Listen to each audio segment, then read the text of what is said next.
Merhaba güzelliklerim, benimle birlikte örmeye hoş geldiniz. Ben de size bugün bu güzellikle geldim. Yine çok güzel bir yelek hazırladım. Hepinizin öreceğini ve beğeneceğini düşündüğüm bir modelle geldim. Bakın şöyle göstereyim. Yumuşacık böyle fosur fosur bir yeleğimiz oldu. Size bugün bunu anlatacağım. Şöyle bakın. Örneğimiz de şu. Şu şekilde örneğim var. Ve çok güzel oldu. Teyzeleri yine bir sıcacık yeleğimiz oldu. Şöyle bağcık yaptım. Pompon yaptım. Biliyorsunuz pomponları aparatla yapıyorum. Şöyle göstereyim. Şimdi yeleğimizi yapmak için 2 tane ip lazım. 1,5 ip gitti buna. Geri kalanla da bir patik örebilirsiniz. Küçük bir bebek patiği örebilirsiniz. Benim yeleklerimde hep 2 tane ipinizin olması gerekiyor. Şimdi şöyle bir düzene geçtim. Bu son birkaç videomda. 3 milim tığı roba kısmını örmekte kullanacağız. 3,5 milim olan tığımızı da örnekli yeri yaparken kullanacağız ve yumuşacık bir örgü elde edeceğiz. İp de istediğiniz bebek yünlerinden kullanarak yapabilirsiniz. Hani hangi markayı neyi tercih ederseniz o da tamamen sizin tercihiniz olsun. O zaman ne yapalım? Haydi örmeye başlayalım. Evet, ipimizi tığımızla buluşturalım. Şöyle. 90'a yakın zincir çekin. Uzun bir zincir çekin. Fazlasını keseriz. Çünkü robamızı hemen ilk başta ayarlayarak gideceğiz. Böyle uzun bir zincir çekelim. Evet, yeteri kadar zincir çektim. Bakın uzun bir zincir çektim. Fazlasını kesip atacağım. Tığımın üzerine ipimi aldım. 4. zincire batırarak bir tane trabzan yaptım. Sıradaki zincirime batırdım. Bir trabzan yaptım. Tekrar sıradakine batırdım. Bir trabzan yaptım. Bu ipim biraz ince geldi gözüme. O yüzden önleri 17 ile başlayacağım. İpiniz böyle ince bir ipse eğer siz de 17 başlayın. Bundan bir tık kalınsa 16 olarak başlayabilirsiniz. Ben şimdi 17 olarak yapacağım. Sadece önleri. Geri kalan kısmımız aynı olacak. 17 tane yapalım. 17 taneyi yaptım. 1, 2 zincir çektim. Tığım ipimi aldım.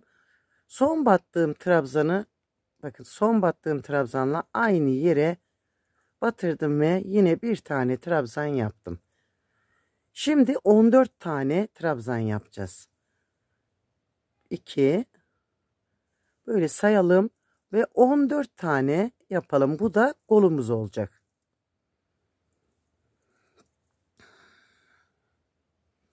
...14 tane yaparak kol yerimi de ayarladım. 1, 2 zincir ve yine son battığım trabzanla aynı yere batarak arkayı yapmaya başlayacağım. Arkayı da 24 olarak ayarlayacağım. 2 tane de arkaya ekledim. Çünkü ipim biraz ince. Böyle 24 tane olana kadar öreceğim.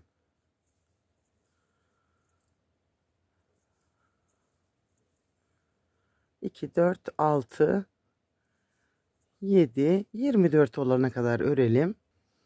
24 tane de arka için ayarladım. Ve şimdi geldik yine kolumuzu yapmaya. Son trabzanımızla aynı yere batırıp 14 tane trabzan yapacağız. Şöyle bütün zincirlerime 2 kanadından batarak 14 tane daha yapacağım.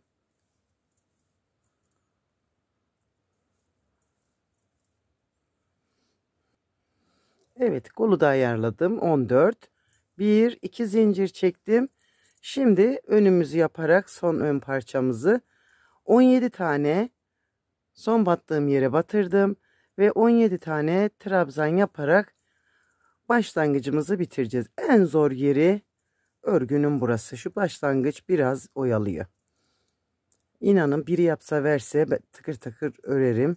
En zoruma giden yer şu başlangıcı. 17 tane yapayım ve geleyim. Ve 17 tane de ön için ayarladım. Bakın şimdi zincirimin fazlasını keseceğim. Şuradan sayacağım. 1, 1, 2, üçüncüyü tek dalından kestim. Ve bu parçayı çıkarttım. İpimi şöyle çekerek burayı sağlamladım. Bunu da kaybederiz buradan. Evet. Hadi başlayalım. 1, 2, 3 zincir çevirdim. Sadece işlemlerimiz bu zincir içinde olacak. Yaptığımız bu zincirlerde bu ara kısımlara birebir batarak devam edeceğiz. Birinciye batmıyoruz çünkü bu zincirimizi sayacağız. İkinciye batarak bütün trabzanlarıma birebir batıp o zincirli yere kadar tek tek batacağım. Hiçbir şey yapmayacağım. Böyle zincirime kadar öreceğim. Evet, zincirime geldim. Bakın burada ne yaptıysak öbür kalan 3 zincirimizde de aynı işlemi yapacağız. Şimdi buranın içine 2 tane trabzan. 1 ve 2. Bakın. 1, 2 zincir çektim. Aynı yere 2 tane daha trabzan. 4 tane artırmış oldum burada. Bakın. Bir sırada dörtlü grup artıracağız. Bir üst sırada ikili grup. Şimdi öbür zincirime kadar yine birebir batarak gideceğim ve orada da aynı işlemi yapacağım. Yani bir noktada ne yaptıysak öbür 3 noktada da aynısını yapacağız.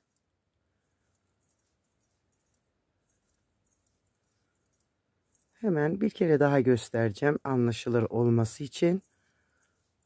Şöyle.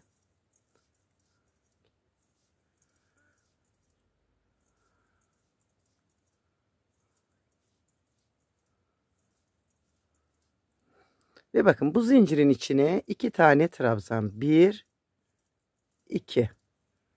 İpim de inatlaşarak geliyor. 2. 2 zincir ve yine 2 trabzan. 1, 2. Bak 4 tane artırmış oldum. Burayı dümdüz öreceğim. Burada da 4. Burada da 4 artırarak sıramı tamamlayacağım. Sona geldiğimizde bakın zincirimizi de trabzan olarak kullanacaktık ya. Şimdi 17.yi bununla tamamladım. Bakın zincirle. Şöyle. 1, 2, 3. Bu zincir bir trabzan. Birinciyi bıraktım. İkinciyi şimdi 3. sırama başladım. Ve artırma yerine kadar yani bu 2 zincir çektiğim yere kadar yine birebir gideceğim. Hepsine bir kere batacağım. Bu sıramızda 2 tane artırma yapacağız. Bir trabzan, 1, 2 zincir, bir trabzan. Ve şöyle. Bir altta 4, burada 2 artırdık. Şimdi öbür 3 yerimizde de aynı şekilde 2 tane artırarak sıramızı tamamlayacağız. Evet, 3. sıramızı da tamamladık. Şimdi 1, 2, 3. Yine zincir olan yere kadar geleceğiz. Buralara birebir batacağız. Böyle tek tek batarak gidelim şimdi artırma yapacağımız yere kadar. Evet güzelliklerim bakın. Birinci artırmamızı 4, üstündekini 2. Şimdi 4 tane artıracağız. Buraya 2 trabzan, 1, 2. 2 zincir. Yine buraya 2 trabzan. 1 ve 2. Şöyle. Ve yine öbür artırmalarımızı da aynı şekilde yapacağız. Şimdi güzelliklerim bakın. 4, 2, 4, 2, 4, 2 olarak artıracağız. Yani bir sıramızda 4, bir sıramızda 2, bir sıramızda 4. 10 sıra örelim ve gelelim sonrasını devam ederiz. Artık işimiz kolaylaştı. Haydi örelim. Evet arkadaşlar robamız hazır. Sarı güzelliğimizin şimdi sarı sarı örneklerinde yapacağız. Kollarımızı da ayıracağız. Şimdi 10 sıramı ördüm. 2, 4, 6, 8, 10. 1, 2, 3. Bu sıramı tamamen trabzanlardan oluşturacağım. Şimdi bu gol ayrımına kadar yine birebir batarak hepsine trabzan yapalım. Şöyle. Hepsine birebir batalım. Şimdi ilk zincir olan yere geldim. Buranın içine 3 tane trabzan. 1, 2 ve 3. 3 trabzan yapıp 3 tane artırdım. Tekrar katladım kolumu, öbür zincirli olan yerimi aldım.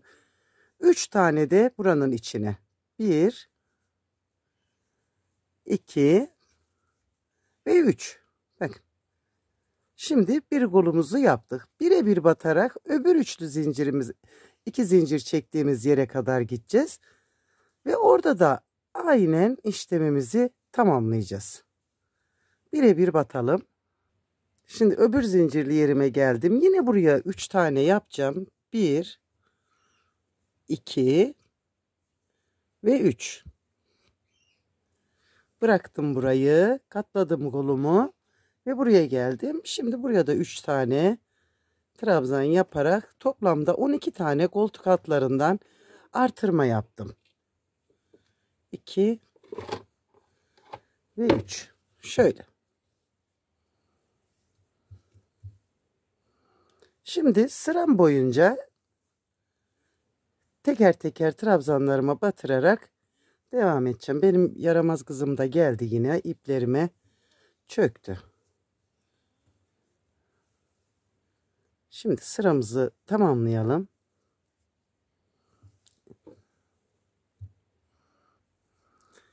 Bir sıra trabzan sıramı tamamladım. Ve şimdi bir üst sıraya çıkmak için yine 3 zincirimi çektim. Birinciye batmayacağız. İkinciye bir tane trabzan yaptım. Tığıma bir kere sardım. Sıradaki trabzanı boşluğundan batarak, tepesine değil de boşluğundan batarak tığımın üzerine aldım. Ve 2 kere de çektim. İpimi aldım. Bu sıradaki 2 trabzanın tepelerine batacağım. 1, 2. Şöyle. Tığımın üzerine ipimi aldım. Bakın, sıradaki trabzanı boşluğundan batarak tığımın üzerine aldım. Ve buraya trabzanımı yaptım. Şöyle. İpimi sardım. Şimdi 2 trabzanın tepesine batıracağız. 1 ve 2. Şöyle. Bir defa sardım. Sıradaki trabzanı boşluğundan batarak şöyle. 2 trabzanın tepesine batacağız. 1, 2. Duman git. 3. trabzanı boşluğundan alıp yapacağız. 2 trabzanın tepesine batacağız. 1, 2. 3. trabzanı boşluğundan alıp tepeye batırmayacağız. Şöyle. 2 trabzanı tepesine batıracağız. Dur kızım. Dur kızım. Heh. Şöyle. Şimdi 3. trabzana bakın. Bu şekilde 2 tepeye bir boşluğuna batarak tamamlayacağız. Sıramı tamamladım. 1, 2, 3 zincir çekerek örgümü çevirdim. Ve şimdi bakın, birinciye atladım. İkinciye batırdım. Şimdi burada bakın, şöyle tek olarak önden doladığımız vardı ya, şu tek olan. Bunun tepesine bir trabzan yaptım. Bunun tepesine bir trabzan, arada yaptığımız 2 tane. Birincinin boşluğundan aldım ve bir trabzan yaptım. İkincinin boşluğundan aldım. Yine bir trabzan yaptım. Önde tek olarak yapmıştık. Arkada çift olarak yapıyoruz. Şimdi bakın, bu tek olan öndeki boşluğundan sardığımız bunun tepesine batıracağız. Şöyle. Bu iki tanenin boşluğundan batıracağız. Arada yaptığımız iki tanenin boşluğundan batırdım. 1 ve 2. Bakın. Şimdi bu tek olanın tepesine batırdım. Bu tepesine batırdığımız öndeki boşluktan aldığımız. Boşluklarına batırdığımız iki tane. Şimdi bakın, arka yüzde bunların boşluklarından batırarak alacağız. Şöyle. Tek olanın tepesine bir trabzan, arada yaptığımız iki tanenin boşluklarından batırarak iki trabzan yapacağız. Bakın. Şöyle lastik gibi bir görüntüsü oluştu. Arada çukur gibi oldu. Bu sıramızda da tek olanın tepesine çift olanların boşluğundan batarak yapacağız. Şöyle. Bakın. Tek olanın tepesine iki trabzanın boşluklarından batırarak alacağız. Ve bu sıramda böyle ilerleyecek. Evet, arka sıramızı da böyle tamamladık. 1, 2, 3 zincir çekip çevirdim. Ve şimdi yine bir alt sırada yaptığımızı yapacağız. Şu birinci trabzanı örelim. Bakın, kenarda iki tane olarak ayarladık. Tığma ipimi aldım. Sıradaki trabzanı boşluğundan batarak tığımın üzerine alıp ördüm. Bu aradaki iki taneyi tepelerine batacağız. 1 ve 2. Bakın. Sıradaki trabzanı belinden boşluğundan alacağımız trabzan hep aynı trabzan. Önde. Bakın bu. Bir altta da ondan almıştık. Şimdi aradaki iki tanenin tepesine batarak 1 ve 2. Bu trabzanı boşluğundan batıp aldım. Böyle. Sıradaki iki taneyi zaten bakın, bunlar hemen belli oldular. İçte çukurda kalıyorlar. Şöyle. Bakın, burada bir çizgi gibi oldu ve içinde. Bu boşluğundan bağlayacağımız trabzan hep aynı hizadaki trabzan. Önde. Önde bir trabzan boşluktan bağlıyoruz. Arkada iki trabzan. 1, 2 taneyi yaptım. Bakın. Şimdi tek olanı boşluğundan batarak yaptım. Ve iki tanenin tepesine batarak ayarladım. Bakın. Aynı işlemi yapınca bunlar kalıp kalıp çıkacaklar. Bu sıramızda da yine bir tane boşluğundan alarak yaptım. 2 taneyi tepesine batarak yaptım. Şöyle. Şu sıranın aynısını yaptık. 2 tanenin tepesine batırdım. Bir taneyi trabzanın boşluğundan alarak. Ve sıramı böyle götüreceğim. Güzel olacak bu da. Bu sırayı da tamamladık. Arka sıramıza geçeceğiz. 1, 2, 3 zincir çekip örgümü çevirdim. Ve yine birinci trabzanımı yaptım. Bakın, burada yine belinden bağladığımız öndeki tekli olanın tepesine batıracağız. Bir trabzan. Bu iki tanenin boşluğundan batarak 1, 2. 2 taneyi böyle boşluğundan batarak bağlayacağız. Birini tepeye yapacağız. Tepeye yaptığımız öndeki tek olan. Şimdi 2 taneyi 1, 2 boşluğundan batırdım. Bir tane tepeye yaptım. Bu tepeye yaptığımız öndeki tek olanın üstü. Bunu karıştırmazsanız gerisi kolay gider. 2 tane boşluğundan bir tane tepeye batarak trabzan. Ve bunu böyle öreceğiz. Örneğimiz artık kolay. Arkada 2 tane boşluğundan batıyoruz. Önde bir tane boşluğundan batarak ilerleyeceğiz. Ve bakalım bizim sarı civcivimiz nasıl olacak. Evet. Güzelliklerim ve yine çok güzel oldu. Bakın, böyle sarı sarı kutularım oldu. Çok tatlı oldu. Yumuşacık oldu. Bu tığ işini biraz kalınlaştırmamız örgümüzün daha güzel olmasını sağladı. Ördüğünüzde göreceksiniz zaten. Evet, ne yapacağız şimdi?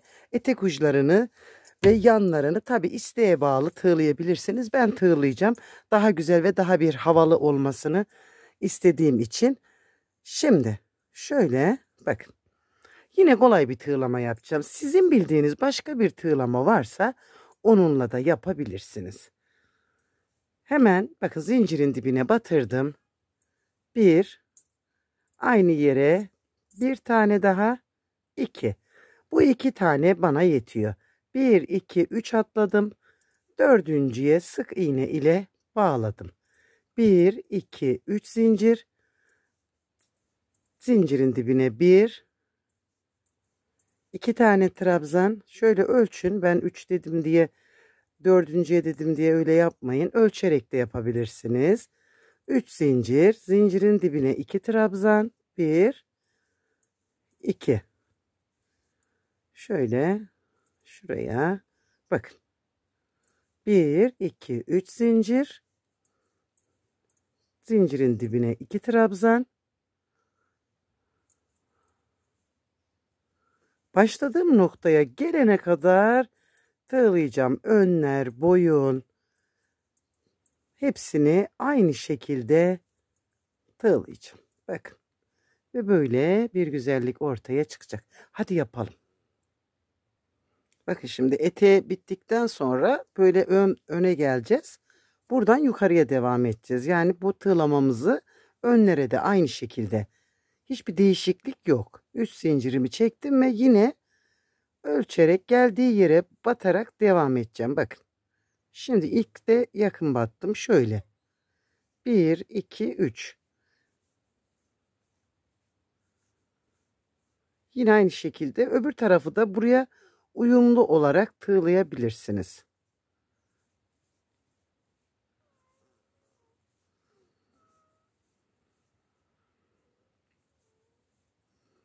Şöyle bakın.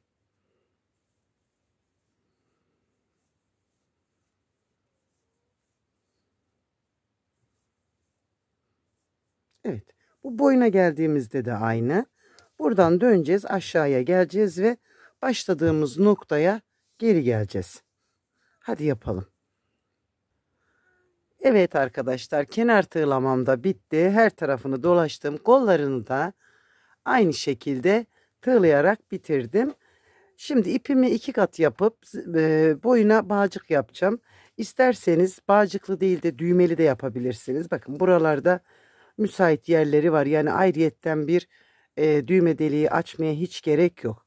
O yüzden ben öyle yapmıyorum. Çünkü tığ ile yaptığımız bir örgüde düğme deliğine gerek yok. İpimi 2 kat yapıp zincirimi çekip pomponlarımı takıp örgümü bitireceğim. Umarım beğenmişsinizdir. Siz de benimle birlikte örersiniz. Şöyle sizin de sarı sarı kutularınız, kutucuklarınız olur. Hoşça kalın, sevgiyle kalın, abone olup benimle kalın.